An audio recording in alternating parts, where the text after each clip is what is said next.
So I got a request from somebody to explain my diet to them. I'm from the South. Everything I ever have eaten started with 2 sticks of butter and bacon grease.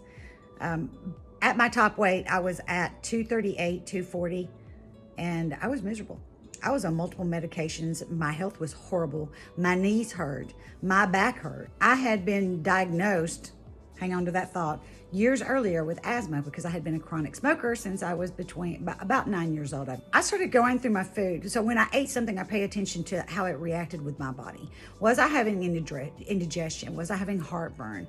What was I feeling, after? Fast forward, this was a slow process. Fast forward about 4 years later, and I was telling somebody what I was doing, and they said, "Oh, have you ever heard of the blood type diet?"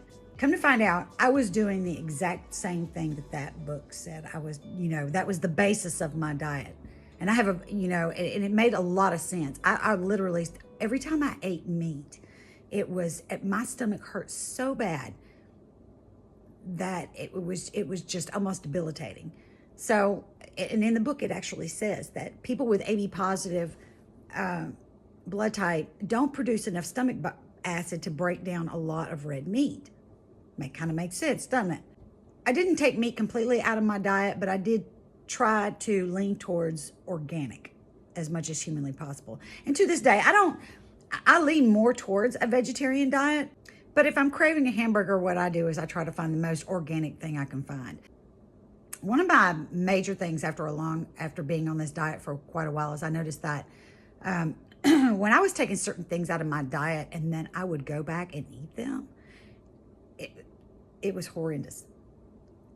I actually thought so. I was a big cereal fan of a particular kind of cereal. And me and my brother both loved it. And I was at his house one day and he had a box of, I swear to God, I thought that they had changed the formula to the cereal. And I was mad because this has been my favorite cereal since I was a kid. It's his favorite cereal. I said something about it and he said, "No, tastes the same as it always has." And I realized what I had done. I had taken it out of my diet, and now I could taste the chemicals in it. And that's sad. And I will tell you that I became literally the person that I have always made fun of. The people that, "Oh, I don't want to eat that." And it's not anything against anybody. My body no longer tolerates it. I have taken all the processed foods out of my diet, and let me tell you something, that was a struggle in itself, because I will occasionally, if I get in my mind, because I've been on both sides of this thing, I remember what it tasted like. So I will fall off the wagon occasionally and go eat something and it never tastes the same. Never. And it'll make you angry. But you find, I did, that when I went to a plant-based diet, that, it doesn't take very long for you to get used to it, believe it or not. And I'll tell you why, because you have so much energy. It was insane that my skin changed, my body rearranged itself several times, and it was a stepping down process. You're not, I didn't get 238 pounds in a day. So I knew it was not going to be a day that I was going to take it all off. You have to be patient. And I think that's one thing that we don't have with ourselves nowadays is we're not patient. Now let's go to the asthma thing real quick, because that was an interesting one. I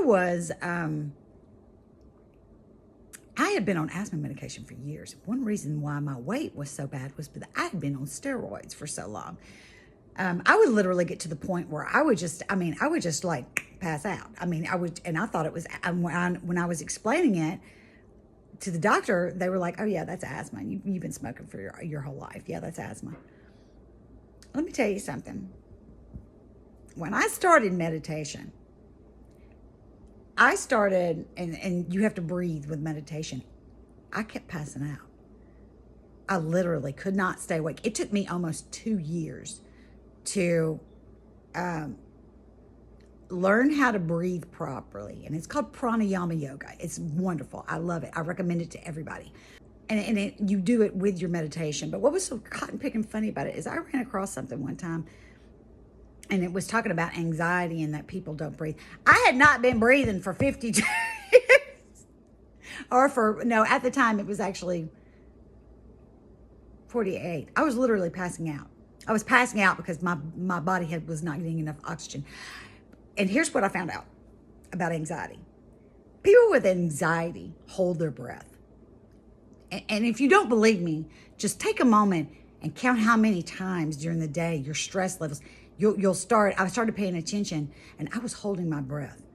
I had been through so much anxiety, so I was so traumatized that I was holding my breath. Found out a lot of kids are like that, who are born in high stress situations, just straight up traumatized. They end up holding their breath a lot. Stress holds. My biggest thing was like right here, around my gut, and my I guess my butt, maybe my hips and my thighs. I held a lot there too. I came off all asthma medications, every single bit of it. I can tell you something. If I knew, and the reason why I recommend meditation with this is because people don't understand what meditation does. It's a breathing technique. And when you do it, if you have been through a lot in your life, I suggest that you do it when you have enough time, because people who generally start it have a hard time. They have a hard time. It'll flat knock you out. It will be night time for you. The last thing is yoga. Yoga has been the lifeline for me. Think of it this way. When people go into physical therapy, they look at yoga like it's something like woo-woo. Yoga moves are actually range of motion. That's all it is.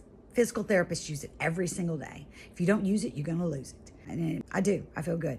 If I start feeling sickly, or if I start feeling bad, then I will, the minute I start feeling like I need something more in my diet, I just do it. And I think it's because I've probably listened to my body for so long that now that I naturally just know kind of what it needs. If I need more salt in my diet, yeah. I can't wait to see what you create.